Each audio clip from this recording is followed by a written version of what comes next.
আমাদের বাড়িতে আলুর বস্তা কেনা হয়েছে, তো তাতে ছোট ছোট আলু বেরিয়েছে। ওগুলোকে আমি কেটে কিছু পরিমাণ আলু ধুয়ে নিয়েছি। তো ওগুলোকে দম করব। প্রথমে নিয়ে নিলাম কড়াইয়ে তেল, তারপরে আমি দিয়ে দিলাম ওতে গরম মশলা, ওতে দিয়েছি দারুচিনি লবঙ্গ, তারপরে দিয়ে দিলাম কাঁচা লঙ্কা।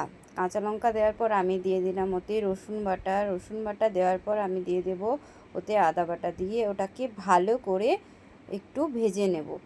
ভালো করে ভেজে নেওয়ার পর আমি ওতে অ্যাড করব পেঁয়াজ কুচি। আমি দুটো মিডিয়াম সাইজের পেঁয়াজ কুটে নিয়েছি। দিয়েছি একটা মিডিয়াম সাইজের টমেটো। তারপরে দেব হলুদ গুঁড়ো, পরিমাণ মতো হলুদ গুঁড়ো দেওয়ার পর আমি দেব পরিমাণ মতো লঙ্কা গুঁড়ো, পরিমাণ মতো লঙ্কা গুঁড়ো দেব। এরপর আমি অ্যাড করব ওতে পরিমাণ মতো লবণ, কারণ আমি সেদ্ধ করার সময় লবণ দিয়েছিলাম, তাই একটু অল্প পরিমাণে লবণ দিলাম। দিলে ভালো করে মশলাটাকে কষিয়ে নেব। মশলাটা থেকে যখন তেল ছেড়ে আসবে তখন আমি সেদ্ধ করা আলুগুলো ওতে দিয়ে ফুটিয়ে নেব।